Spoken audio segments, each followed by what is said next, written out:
Unacademy. Let's crack it. Sir मुझे ऐसी लगती है कि करंट अफेयर्स और रिसोर्स से काम नहीं होने वाला और कुछ बड़ी बड़ी समस्या हैं लर्नर्स की। सर क्या लगता है आपको, मतलब क्या और समस्या ऐसी होगी?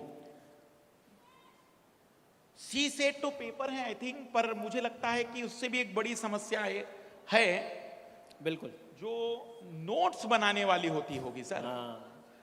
कि नोट्स कैसे बनाए।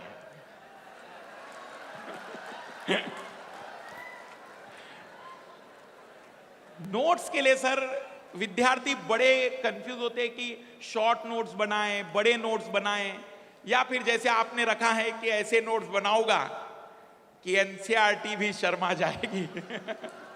बिल्कुल सर, मतलब मैं कह रहा था शुरू में भी, आप किसी भी परीक्षा की तैयारी करो, आज हम सवाल ऐसे लाए हैं कि आपको हमेशा मदद करेंगे वो चीज़, उसके सॉल्यूशन। एक सबसे बड़ी समस्या है नोट्स। सर मुझे लगता है ना कि नोट्स बनाने से पहले नोट्स क्यों बनाया जाता है इसकी फिलॉसफी भी समझनी होगी। कल का उदाहरण देता हूं मैं। कल शाम को यहाँ आया था मैं, तो मैं देख रहा हूं कि टीम पूरी सेमिनार की तैयारी कर रही है, चर्चाएं हो रही हैं, लेकिन एक चीज कॉमन थी उनमें, वो हर चीज नोट डाउन कर रहे थे। क्यों? क्योंकि आगे क्या होने वाला हमें नहीं पता होता है। बिल्कुल। आप इमेजिन करो एग्जाम के 15 दिन पहले की स्थिति, कोशिश करो एक बार, सोचो इतने रिसोर्सेस कभी रिवाइज कर पाओगे एक साथ आप? बिल्कुल नहीं होगा। और आप यदि कर पा रहे हैं तो आप महान हैं। नहीं होता यार, प्रैक्टिकली सोचो 20 किताबें कैसे करोगे? तो सबसे पहले ध्यान से सुने कि यदि आपको लगता है कि नोट्स की जरूरत क्या है, वो बोला, मतलब सबसे पहले जरूरी पता होना चाहिए बात। अब रही बात बनाए कैसे, ऐसी बातें तो हर कोई कर जाता है सर कि नोट्स बनाए कैसे। तो बनाने का एकमात्र जो सही तरीका वो ये है कि कोशिश, मेरे से एक बात सीखना हो तो बस यही मैं हमेशा क्लास में कहता हूं, और जो सत्य है वही बोलूंगा, कि नोट्स थोड़े छोटे ही बनाना। कई बार एनसीईआरटी 40 पेज की हो जाती है और हमारे नोट्स 60 पेज के हो जाते हैं। दुनिया भर के हाइलाइटर यूज कर लिए हैं, कैस्पियन सी दिखना बंद हो गया है एटलस में, पूरा हाईलाइट कर दिया उसको, वाइट कलर का हाईलाइटर लगा रहे हैं बच्चे। क्या सर कुछ तो हाइलाइटर पे हाइलाइटर लगा रहे हैं, वाइट कलर का वाइटनर लगा रहे हैं। मत करो, एक पैराग्राफ को रीड करो। जनरली जैसे कोई शिक्षक भी पढ़ाना होता है तो एक पैराग्राफ आप पढ़िए, नहीं समझ आया दूसरी बार पढ़िए, लेकिन दूसरी बार में कुछ ऐसे कीवर्ड्स निकालो जिससे वो आज से 2 साल बाद भी आपसे कोई पैराग्राफ पूछ ले तो वो कीवर्ड्स की मदद से आपको पूरा पैराग्राफ याद आ जाए। सिर्फ काम की बात लिखो। किसी से दुश्मनी प्यार जब हो जाता है तो काम की चीजें हमेशा याद रहती हैं, उस पैराग्राफ से निकालो और वो नोट्स में लिखो। हमेशा नोट्स छोटे बनेंगे।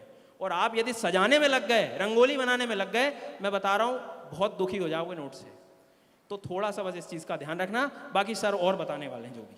मैं नोट्स के मामले में एक चीज कहूंगा कि कई स्टूडेंट ये शिकायत करते सर नोट्स कैसे बनाएं, या नोट्स बनाते समय हम लोग पहले दिन अच्छे नोट्स नहीं बना पाते। मैं आपको एक सच्चाई बताऊं कि अगर आज मैं अपने पहले दिन के नोट्स बनाऊं तो शायद मैं कहूंगा कि इससे ज्यादा बकवास नोट्स मैंने पृथ्वी पर ना देखे हो। क्योंकि पहले दिन हो सकता है कि मुझे समझ में कुछ नहीं आ रहा है लेकिन मैं लिखते ही चला गया। तो आप नोट्स दिन प्रतिदिन सीखेंगे। पहले दिन आप हो सकता है डिटेल में लिख रहे हैं, फिर आप थोड़ा शॉर्ट लिखना शुरू करेंगे, तो 15 से 20 दिन आप जैसा बना सकते बनाते चलिए।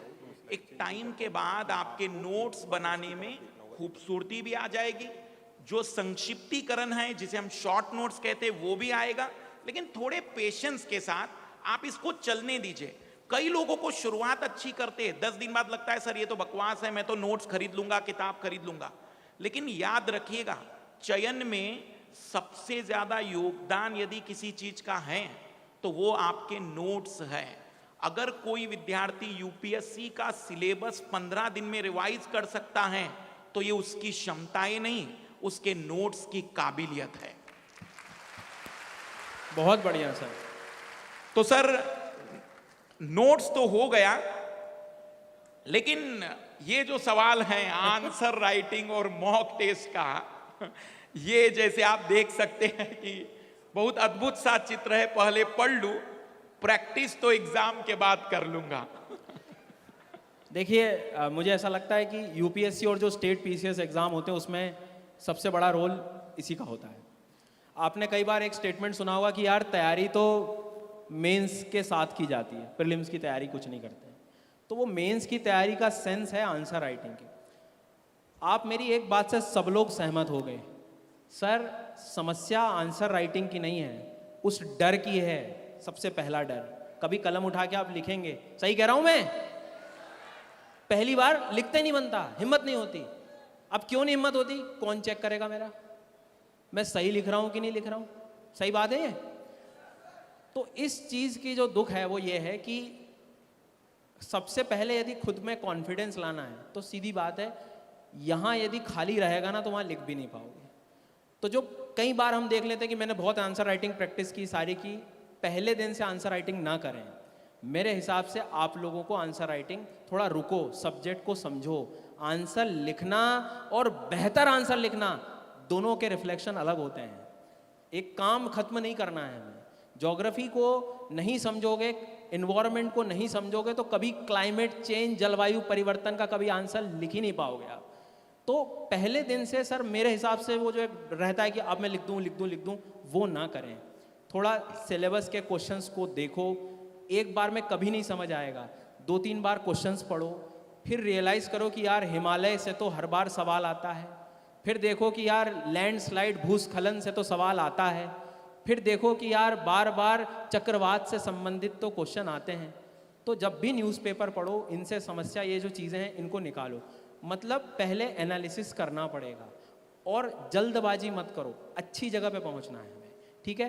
कुछ चीज़ें और भी बताने वाले हैं सर। वैसे देखो, मैं कहूंगा कि सर ने जो बातें बताई बिल्कुल बहुत ही बेहतरीन बात है कि आप थोड़ा सा पेशेंस रखें। पेशेंस का मतलब 3 चरण है।